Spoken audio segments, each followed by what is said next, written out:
Here we go. Good afternoon.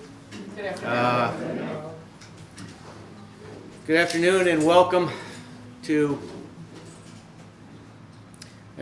Sarah Brayer, Journey to Kyoto, 45 years in Japan, and to the 71st anniversary of the Verne collection.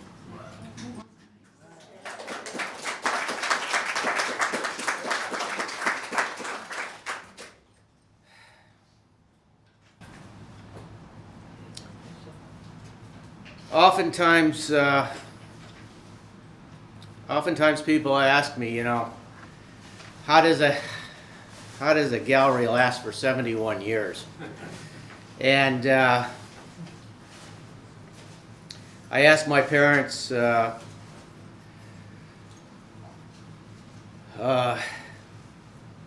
asked my parents,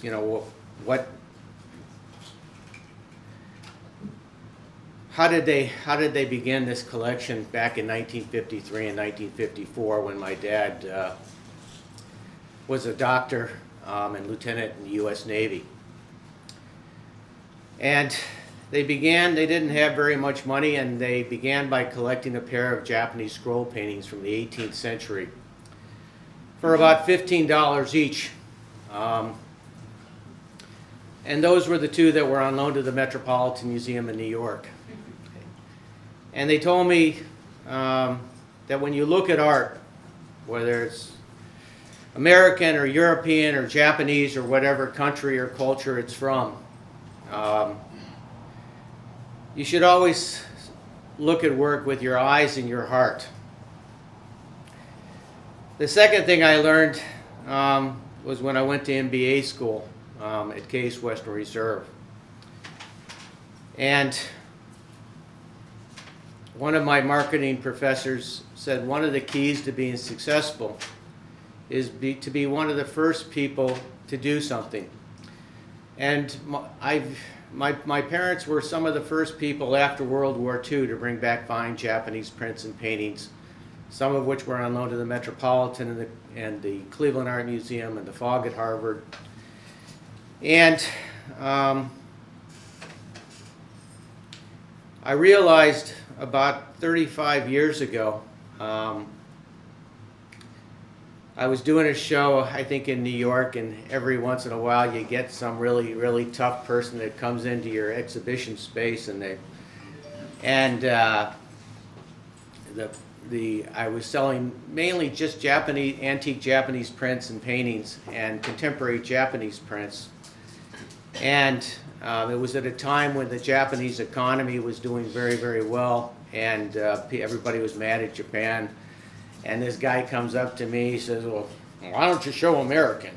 And so I thought to myself, well, about in the early 1900s, at the turn of the century, there were these Western artists named Charles Bartlett and Helen Hyde and Bertha Lum and a few other people. And I thought there must be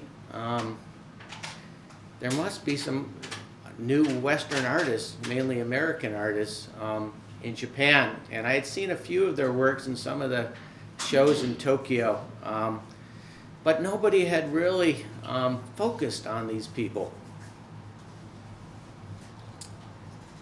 And I traveled to Japan, and I met all of these American artists, and I met this remarkable young woman named Sarah Brayer.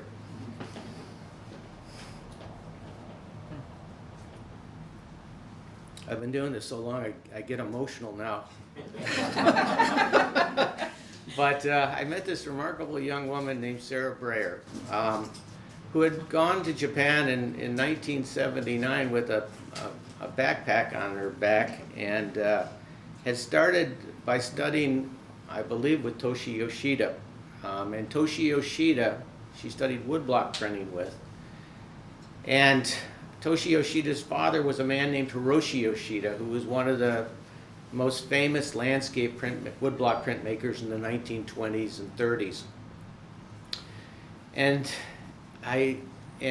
then I heard that she was one of the only Americans I knew that continuously worked in this 1,500-year-old papermaking village. And I went to her home and I saw these works, and I then went to Echizen, the 1,500-year-old papermaking village, and Sarah, I believe, was working with people that were associated with some of the original living national treasures of Japan. And I knew there was something very, very special here. And I've been now working with Sarah for about 35 years.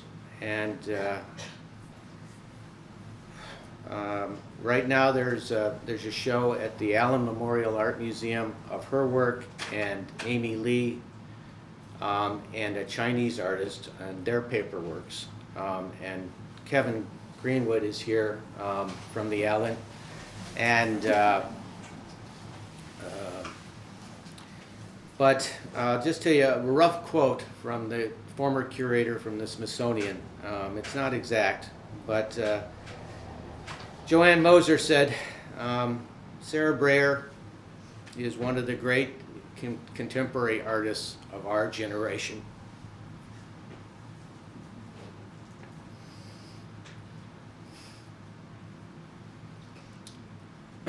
And with that, it's a great honor to introduce you to Sarah Brayer of Kyoto, Japan, and I welcome you. I welcome you to the 71st anniversary of the Verne Collection.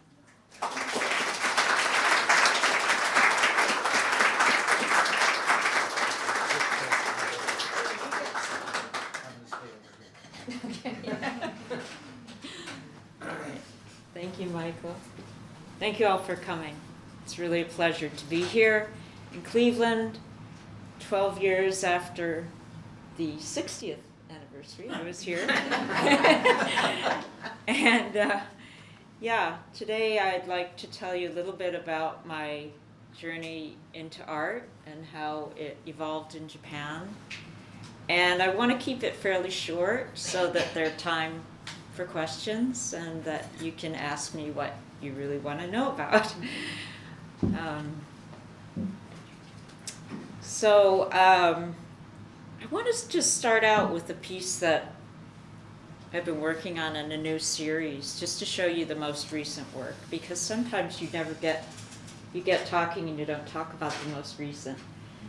So this is a piece called Spring Mist, and it is a woodblock print, and it's printed on Japanese washi, handmade paper, which I make. It has numerous layers of color. Some of the color is on the back of the paper, so you're looking through the fibers to another layer. I've always been very interested in layers of color, and when I first got to Japan in 1979, I was working in black and white. Some of my early etchings are on this wall. I was interested in tonality, and at that point, very much interested in the new world around me. Kyoto, Japan looked very different from Rochester, New York, where I grew up, New York City, Connecticut, all the places I had been. So I was quite taken by the landscape, and also I had a very small space, about maybe three times the size of this table, so 4.5 mat room. So I went outside to view the world and to start my artwork in Japan. This is a work from 1984. It's called 5 O'Clock Flurry. And the time that I spent with Toshi Yoshida, that was in the early 80s. And at that time I learned about color and how to do it in woodblock. But being more of an etcher by nature, when I went to New York City in 1984, I worked with Kathy Caraccio, who is a master printer, and learned how to translate tones of color. If you look at the yellow in the road, it covers almost the entire image and is a source of light. There's also a pink that goes into the road. I'm sorry it's far away, but I can't get it all the way back there. You'll have to look later more closely. Anyway, this work was done with 3 plates and 3 layers of different colors applied very selectively, not in red, yellow, blue, but in yellow, pink, purple, green, lots of little places of color, which is very similar to woodblock printing. But so I've always been interested in translating light into my work and using what is available in the medium. How does the medium work and express light? Paper came into my life around 1986, and although this piece is a bit later, it shows the very fluid and lacy, the beautiful qualities of Japanese washi paper. So the 2 panels that are on top of the moon really show the fiber. The fiber meaning when a piece of paper is poured, I'm using a screen that's like this table and the size of the piece here on the wall, cosmic squares. That's my typical size that I like to work. The fiber hits the screen and it flows. You can see lots of texture in this work. This is the mulberry fiber, long fibers. This is an area of another fiber called Mitsumata. I think they're really beautiful, just as they are. The fibers themselves, they're like little bursts of light. And so when I work in the paper medium, everything becomes like a wash of color. And that's very related to a watercolor wash or transparent paint that's built up in layers. So I always feel like when I'm working with the paper that I'm approaching it like a painter and a canvas and build up colors using fiber. It's a challenge. It doesn't always work. You can't sit back and look at it on the wall. It's sitting here in front of me. Sometimes I like to go up on a ladder. I had an occasion once where I thought it would be a good idea to pick up the piece and look at it from a distance. So I had 2 craftsmen women who were helping me. We picked it up. I went over there and the whole thing slid off onto the floor. And it was 15 minutes before the bell at the factory was going to ring. And my wonderful assistant said, "We'll just make it again." And we did make it again. I mean, it was different, but I was just really blown away that they would be that confident and dedicated to the task. So, yeah, it's, in a way, my life in Japan has been a little bit trial and error. I've tried things along the way. I like to explore. And even though you'll see repeating themes in my imagery, the person walking down the street, the Kamo River, stars, the night sky, the moon, basically my interest is in light and in atmosphere. And the longer that I've been in Japan, I guess the people have kind of minimalized and the atmosphere has maximalized. And you can see that in this more recent work, right? There's no figure. It's just the field of light and color. And that's where I'm at now. And I don't know where I'm going in the future. And that's what keeps it really alive and fresh for me. We're in a light room here, but many of the images that are on the wall have a presence at night.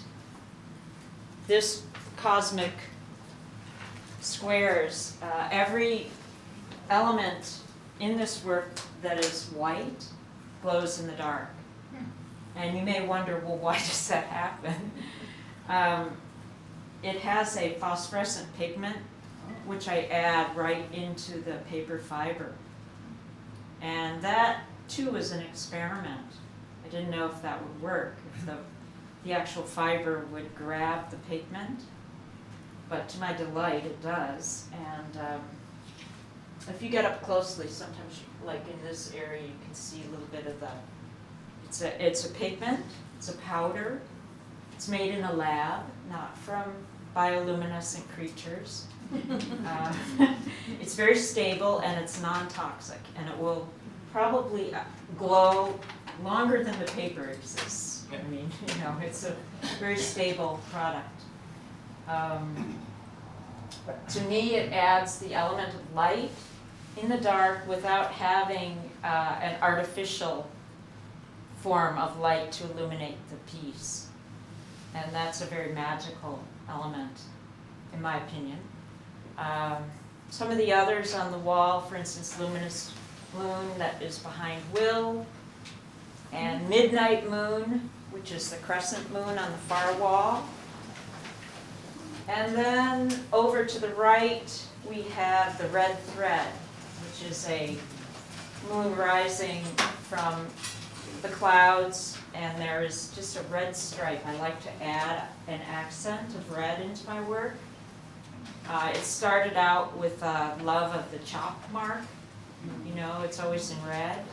But I realized that besides being a signature or the mark of an artist, it added something. Of course, your eye goes right towards red. So it's a way of adding an accent into an otherwise more monochromatic type color field and directing the eye through the picture. So those are some of my thoughts, and I think that's about a good length. What do you all think? Would you like to ask questions? I think it's better if we interact. So. I have a question for you. Okay. You were talking about your dad who worked for Hickey Freeman and how it influenced you as far as the feeling of the fabrics that he worked with. And I think it would explain some of the beauty and warmth of your paperwork. Okay, so my father started out as a salesman for Hickey Freeman, and then later became a sales executive.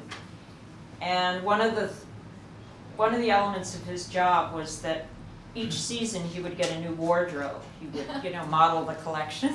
So before the suits were made to fit him, by the way, he was a great dresser. He always looked fantastic. He would bring the swatches home, and they're about this big. And I grew up in a family with 4 girls, 1 boy. And we all loved the sewing machine, the women especially. And so the swatches all had history and a place. And so he would say, oh, this is, cashmere from Italy, and this is merino wool, or this is this plaid. And he would tell us where it was from. And because, of course, he knew, and he had to, tell the client about that. And we would all, feel everything, say, okay, get this one.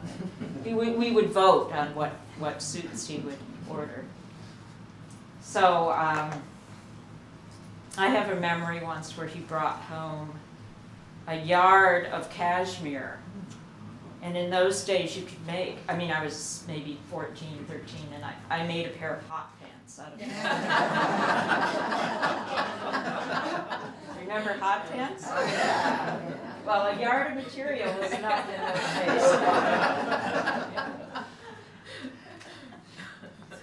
days. But just to be fair, my mother was really the artistic one in the family. My father was into materials, and he also was very much of an extrovert, and my mother was the introvert, and she was heavily involved with the local museum, and so she helped guide me into early museum art courses, which then led to, you know, an interest in art. And she was really, you know, a wonderful mom in that way. Okay. Since it's not dark, what is the color temperature-ish of the luminescence? Is it warm? Is it cool? Is it neutral? Well, there actually are three colors to the pigment. They all look white in the daylight, but if you turn the lights off, one is a kind of greenish hue, one is a very light blue, and the third is a little bit purplish. But what's interesting is they look different. Everyone sees them a little differently. And they change. They start out, for instance, if we were to shine a black light on this and turn all the lights off, it would look more intense for the first 5 or 10 minutes, and then it would start to appear to become whiter. But the thing that's very interesting is that the pigment isn't changing at all. It's our eyes. Yeah. And besides our eyes, it's really our brain that's making the, you know, the visual adjustments. So are you deliberately putting those different pigments in an order on the paper? Yes, I am. So sometimes, for instance, in Luminous Moon, the piece over here on the wall, there's what's called a penumbrum, the shadow of the moon. When you don't have a full moon, sometimes you can see the sort of the outline of the full moon.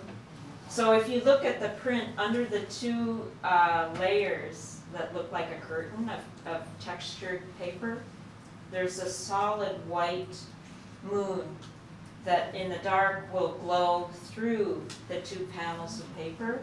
But because there is another layer there, the bigger crescent moon on top glows more strongly. So you get a dimensional reading. I try to make it so that they, you know, I compose them in the light, but I imagine how they would look in the dark. If we were to turn the lights off right now, would we be able to see anything, you think? Not really, because it's too light in Too here. much light? Yeah. Too much light. So you really need a very dark room, to be honest. And one of the joys that I have is that the show at the Allen Museum made me a dark gallery that you can really experience the effects of the phosphorescence. If you go into the bathroom, you might be able to see. That's where you can charge. Do you have one in there? No. Yes.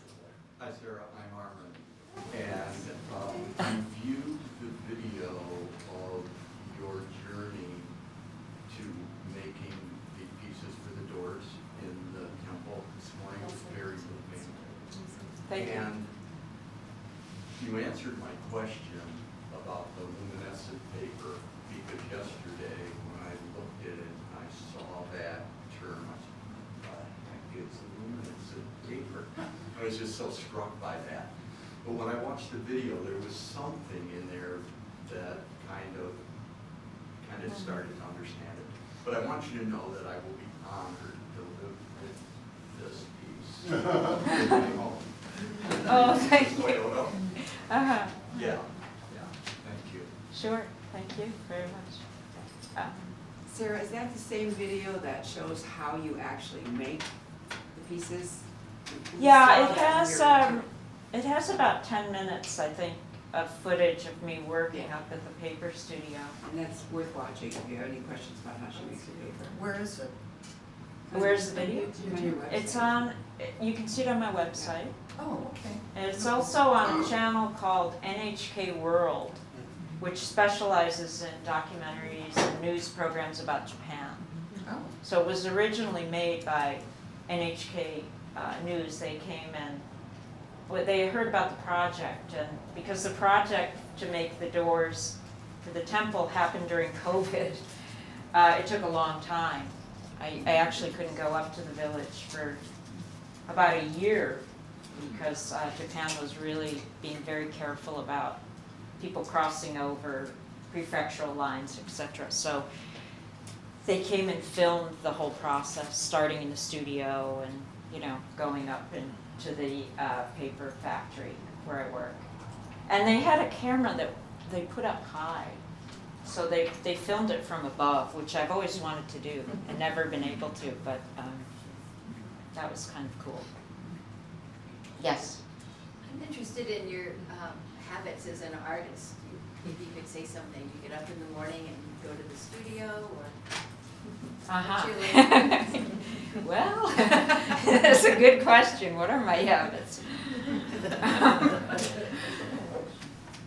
Well, my typical work week, if you want to know about that, I have 2 structured days in my print studio with an assistant, and we work from 8:30 to 1.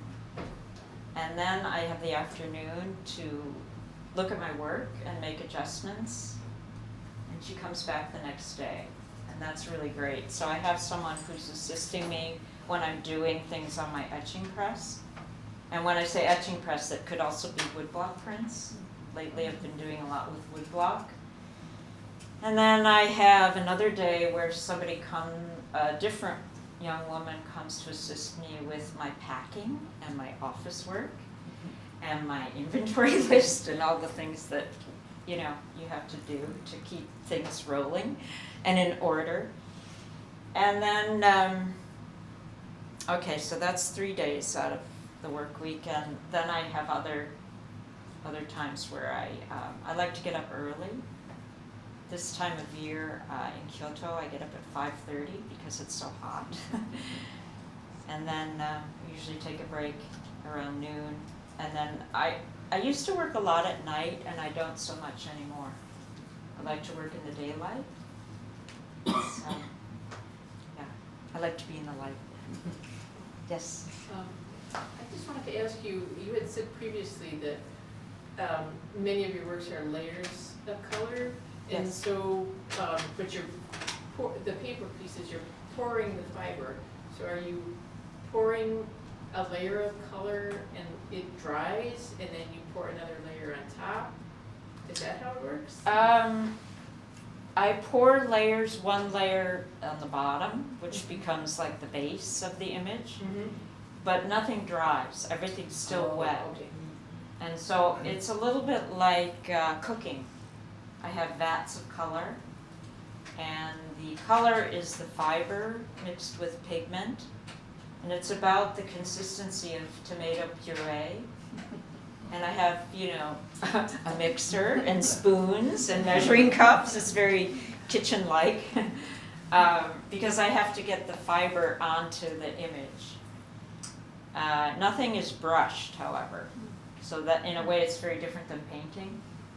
I mean, painting with a brush. It's pouring. It's like action pouring. If you ever saw Jackson Pollock pouring on his studio floor, it's a little bit like that, except that the screen is waist height, not on the floor. And then can you remove color? Like you said, you make changes. Can It's you, hard to remove, but the great thing is if you're not happy with the image, you can just pour it right over it. So you can make very radical changes quite easily. And that's very different than metal etching. If you want radical changes on your plate, you have to really get in there with a tool and burnish and scrape, and it's a very different tactile experience. When I'm working with the paper, the water is the vehicle. So everything is very fluid, everything is moving and draining, dripping. You know, I'm in boots and an apron and that kind of thing. How do you get those defined edges? So when I made this piece, I had a kind of, it was like a cookie cutter divided into squares. So open, but squares this size. And then if you see, these two have corners that connect. So it would have been placed down, and these were poured within the square. And then I moved it. So this one, these two were poured also within the square, but at a different ratio. So they're sort of uneven checks. Okay. So that's a very fun way to work for me because it's quite spontaneous. And I have a structure, but I'm not held to it. I can move it any way I want, really. I have people that help me move the big screens, master craftswomen who, like the woman I mentioned earlier, who said, "Oh, we'll just make it again." You know, they've been working in the medium for 30 or 40 years, so I learn a lot from just being in their presence and seeing how they work with the fibers. Can you tell us about the pigments that you add to the fiber in your work? Yeah, so I use a liquid pigment, and it disperses in water. And then like a fixative is added that makes the fiber more receptive to the pigment.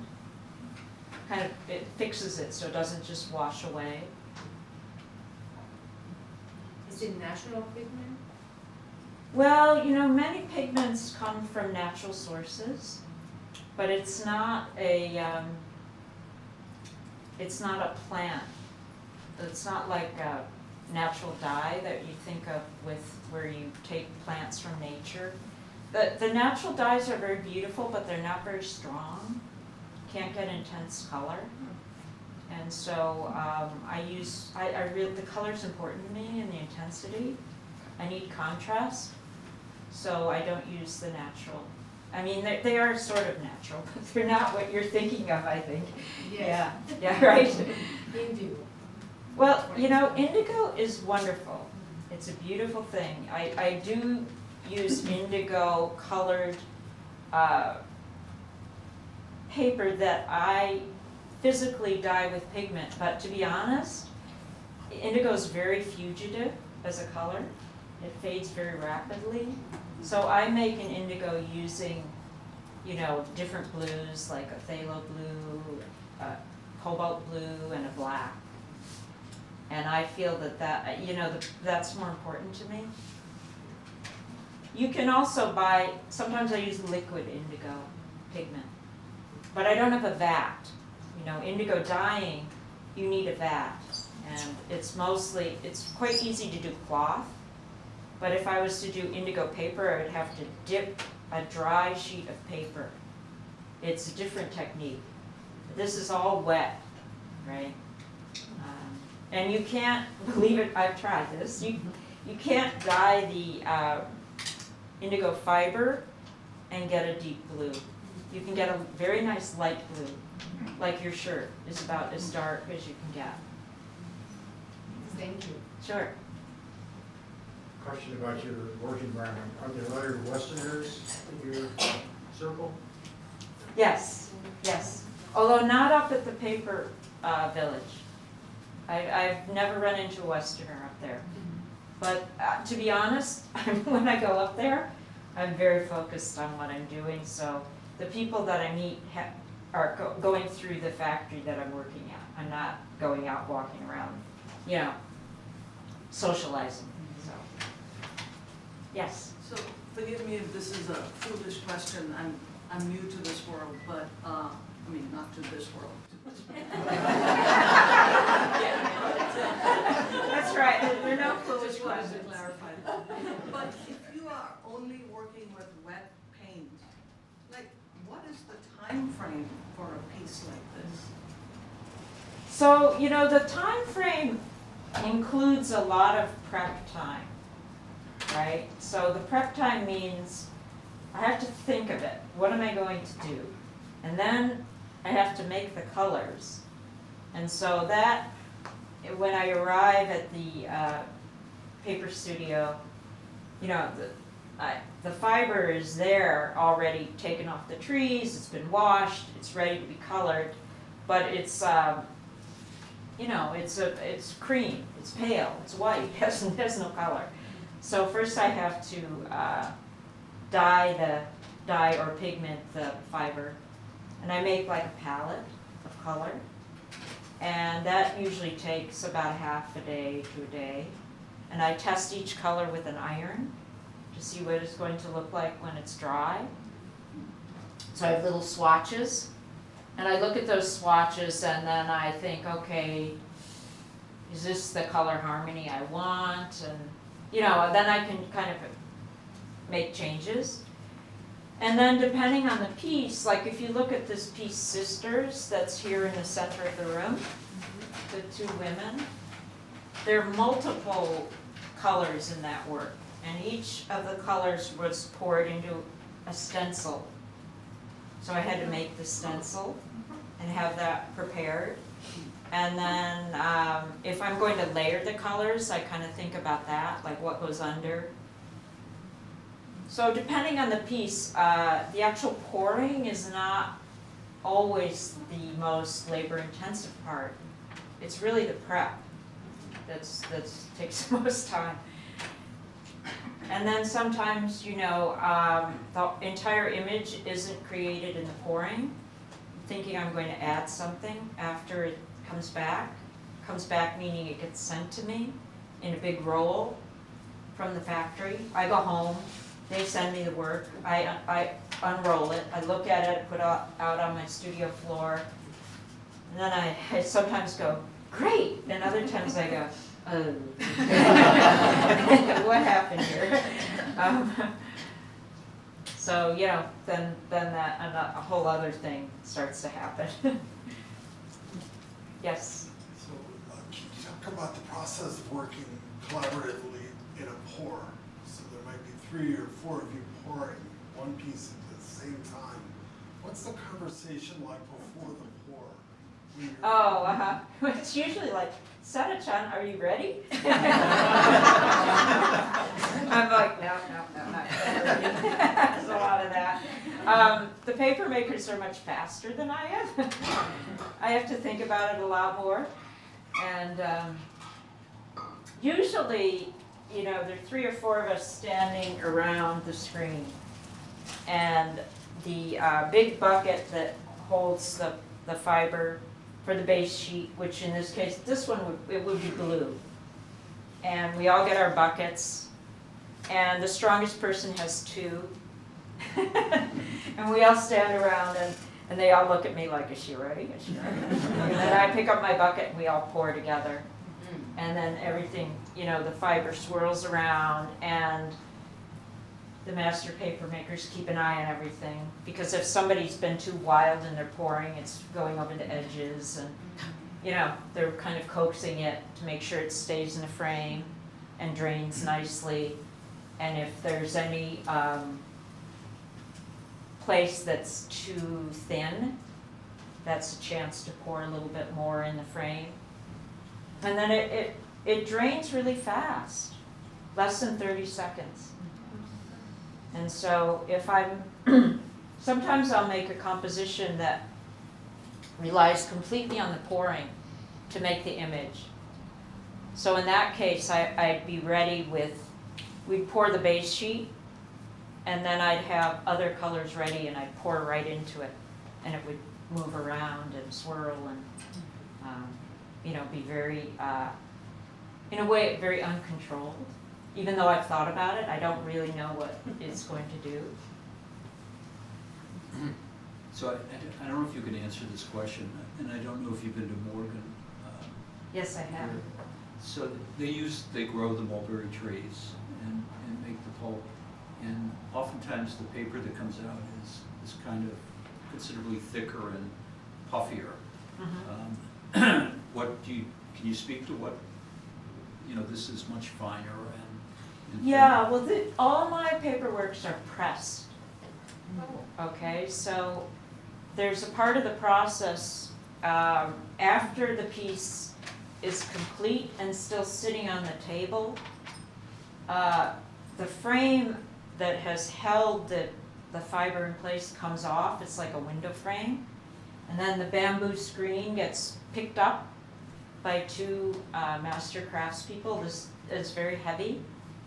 And it's moved over to a stack and then rolled down onto the stack while it's still wet. And then a cotton sheet is placed over the top of it so that another sheet can go on top.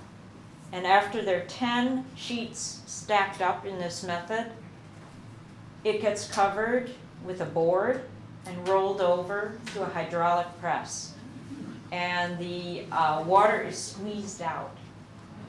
And that also makes it thinner. After the water is squeezed out, it's lifted up to the 3rd floor of the building.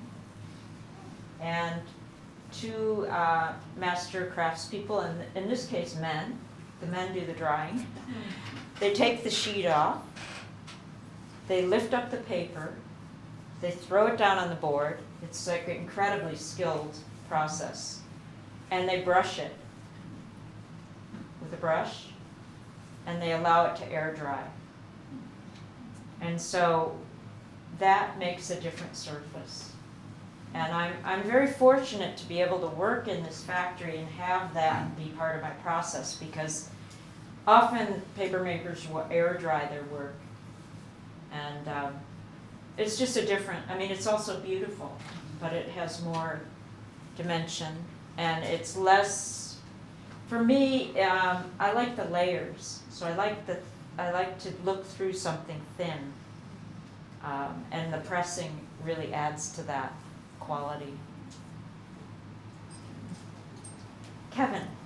Could you tell us a little bit about receiving the Commissioner's Award from the Ministry of Culture in Japan? That's a really big deal. What was that process like? Did you know it was coming? Were there interviews? Yeah, that was funny. So I was up in Tokyo, and I did what was called an audition for a TED Talk. They had this thing, it was a talent search. And so I was asked to do a 2-minute presentation, which I did. And during this process, this guy comes up to me and is a photographer who had lived in Japan for a long time. He said, "How come we don't know each other?" And he knew the Bunkacho. He knew all the people in the cultural department. So it was through this photographer, Everett Brown.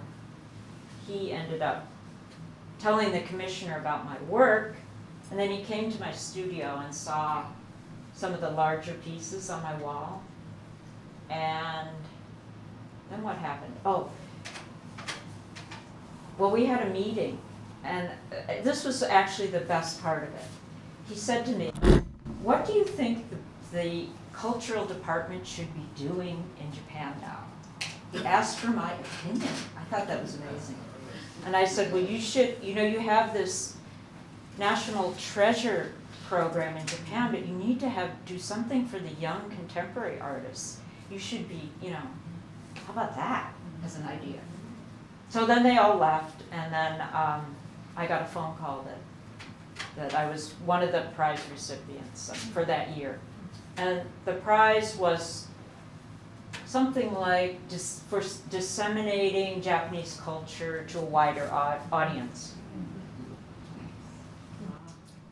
Can you become a national president? No, I don't think so.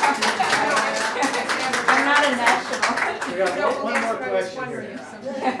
is. One relative. question, what drew you to Japan as a young woman? How did you end up? Oh, yeah, so when I was an art major at Connecticut College, I was very taken with ceramics. And at that point, Raku ceramics had been imported into the US through the work of Peter Volkas and Paul Solner. And so I knew about the ancient kilns. And while I was working, I also had a whole sort of career in ceramics, not like a professional career, but I did that for many years before I transitioned more into two-dimensional work. And in my, I think it was my sophomore year, there were two students who'd gone off to Japan. And one worked in Kyushu at a pottery village, and the other worked in a dyeing studio, making the long kasuri, dyed textiles. And I was just blown away when I saw their slides. I thought, wow, I want to go there. Where is this place? So it was really through introduction to ceramics. I mean, I knew about the woodblock prints, and they were beautiful, but the ceramics was what really grabbed me.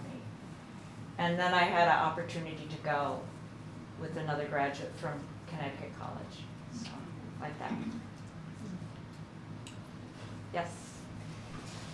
Why don't you share with everybody about your commission at the temple in Kyoto, what you were asked to do there? Okay, so, yes. The good thing is that there is a video about that also, and I think people would love to see that video. You can, yes, we were talking about the video earlier. So if you go to my website or Michael's website, you can see the link to the video. But what happened, the process of that commission was that a woman in Kyoto knew about Komyo-in Temple. And Komyo-in is one of the sub-temples of Tofukuji, which is the largest Zen monastery in Kyoto. And so she said, you should really do a show there. That temple is known for moonlight. Your work would be really great in there. So she introduced me to the temple. And during that process, the abbot came and saw I had a luminosity work on view in a show in Kyoto. So he saw a glowing moon, and he thought that was, he was taken by it. So I was allowed, actually I was like the first artist to really do a show in that temple. It's now very busy with art shows. And he basically said, yeah, you can use the temple. Just go for it, do whatever you want. So during that process, I noticed that his doors were very shabby. They were white, but they were old. And I said to him, I could make you some really nice doors. Would you like them? In a nice way. How about this? And it's like, oh yeah, that's a good idea. So that's sort of how it evolved. I think we'll end there, and if you have more questions for Sarah, just come on up and we'll remove the chairs and enjoy the show. Thank you.